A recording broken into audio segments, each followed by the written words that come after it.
பிரியமானவர்களே, இயேசு கிறிஸ்துவின் இணையற்ற நாமத்தில் உங்களை வாழ்த்துகிறேன். இந்த மன்னா டுடே என்ற டெய்லி பாட்காஸ்டை கேட்கிற உங்கள் ஒவ்வொருவரையும் கர்த்தர் ஆசீர்வதிப்பாராக. சங்கீதம் 15:1 இப்படியாய் கூறுகிறது: கர்த்தாவே, யார் உம்முடைய கூடாரத்தில் தங்குவான்? யார் உம்முடைய பரிசுத்த பர்வதத்தில் வாசம் பண்ணுவான் என்பதாக. கர்த்தரால் அங்கீகரிக்கப்பட்ட வாழ்வு, காட்ஸ் அப்ரூவ்டு லைஃப் என்ற தலைப்பின் கீழ் இன்றைய மன்னாவை தியானிக்கப் போகிறோம். சாதாரண கிறிஸ்தவ ஜீவியம் செய்வது ஒன்று, கர்த்தரால் அங்கீகரிக்கப்பட்ட கிறிஸ்தவ ஜீவியம் செய்வது இன்னொன்றாய் காணப்படுகிறது. மனுஷனுடைய அங்கீகாரத்திற்காக வாழ்கிறவர்களாய் காணப்படாமல் இயேசு நம்மை அங்கீகரிக்க வேண்டும் என்ற நோக்கத்தோடு வாழ வேண்டும். உமக்கு பிரியமானதை செய்ய எனக்கு போதித்தருளும்.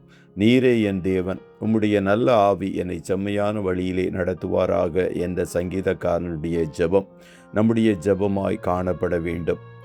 ஆதி பெற்றோரின் பிள்ளைகளாகிய காயினும் ஆபேலும் பலி செலுத்தும்படிக்கு போனார்கள். ஆபேலுடைய பலி உத்தமமானதாகவும் முதற் பலனாகவும் இரத்தம் கலந்ததாகவும் காணப்பட்டதினால் கர்த்தர் அதை அங்கீகரித்தார்.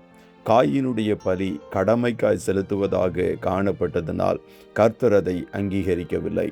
ஆகையால் கர்த்தருடைய பிள்ளைகளாகிய நாம் செய்கிற ஒவ்வொரு காரியங்களையும் கர்த்தர் அங்கீகரிக்கிறாரா என்பதை சோதித்து அறிய வேண்டும். ஊழியக்காரர்களும் கர்த்தர் அங்கீகரிக்கிற ஊழியம் செய்ய வேண்டும்.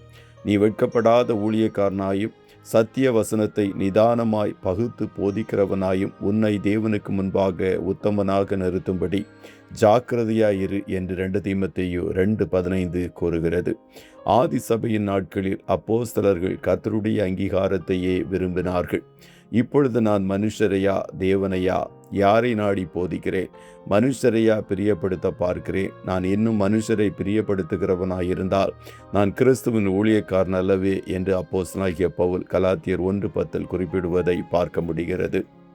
சங்கீதக்காரனாகிய தாவீது கர்த்தருடைய கூடாரத்தில் தங்குவதற்கும் அவருடைய பரிசுத்த பர்வதத்தில் வாசம் பண்ணுவதற்கும் உள்ள தகுதி என்ன என்பதை குறித்து சிந்தித்த சிந்தனையின் விளைவாக கர்த்தர் கொடுத்த பாடலாய் சங்கீதம் 15 காணப்படுகிறது. கர்த்தருடைய ஆலயத்தில் வந்து செல்லுகிறவர்களாய் மட்டுமல்ல, கர்த்தர் அங்கீகரிக்கிற பாத்திரங்களாக நாம் காணப்பட வேண்டும். தாவீதின் நாட்களில் ஆசரிப்பு கூடாரத்தை குறித்த அறிவும் மோரியா பர்வதத்தில் கர்த்தருடைய ஆலயத்தை கட்ட வேண்டும் என்ற வெளிப்பாடும் அவனுக்கு காணப்பட்டது. ஆகையால் தான் கூடாரத்திலும் பரிசுத்த பர்வதத்திலும் யார் தங்குவான் வாசம் பண்ணுவான் என்று துவங்கினார். அப்படிப்பட்டவர்களுடைய தகுதி உத்தமனாய் நடக்க வேண்டும், நீதியை நடப்பிக்க வேண்டும், சத்தியத்தை உண்மையை பேச வேண்டும், யாரையும் குறித்து புறங்கூறலாகாது, யாருக்கும் தீங்கு செய்யக்கூடாது, அயலானை குறித்த நிந்தையான பேச்சிற்கு செவிசாய்க்கலாகாது, நல்லொழுக்கமில்லாதவர்களை விட்டு விலக வேண்டும், கொடுத்ததில் நஷ்டம் வந்தாலும் சொல் தவறாமல் காணப்பட வேண்டும், வட்டிக்கு பணம் கொடுக்கக்கூடாது, பரிதானம் வாங்கலாகாது என்பதாக கர்த்தருடைய ஆவியானவர் மூலம் வெளிப்படுத்தப்படுவதை பார்க்கிறோம். கர்த்தருடைய பிள்ளைகளே, சபைக்கு வந்து கர்த்தரை ஆராதிக்கிற நமக்குள்ளாக இப்படிப்பட்ட மாற்றங்கள் வருகிறதா என்பதை சோதித்தறியுங்கள். இப்படிப்பட்டவர்கள் ஒரு நாளும் அசைக்கப்படுவதில்லை என்று கர்த்தர் வாக்கு கொடுக்கிறார். நம்மை சுற்றி காணப்படுகிற காரியங்கள் அசைந்து அழிந்து போகலாம், ஆனால் உங்கள் பர்வதங்கள் திடமாய் நிற்கும். கர்த்தர் உங்கள் ஒவ்வொருவரையும் ஆசீர்வதிப்பாராக. ஜெபம் செய்வோமா? நல்ல தகப்பனே, உம்மை நன்றியோடு துதிக்கிறோம். இந்த மன்னா டுடே என்ற டெய்லி பாட்காஸ்டை கேட்கிற முடிய பிள்ளைகள் ஒவ்வொருவரையும் கர்த்தர் ஆசீர்வதிப்பீராக. அப்பா, உம்மால் அங்கீகரிக்கப்பட்ட உமக்கு பிரியமான வாழ்வு வாழ்வதற்கு எங்கள் ஒவ்வொருவருக்கும் கர்த்தர் நீர் உதவி செய்யும். எங்கள் ஊழியங்கள் அத்தனையும் உம்மால் அங்கீகரிக்கப்பட்டதாய் காணட்டும் என்று சொல்லி ஜெபிக்கிறோம்.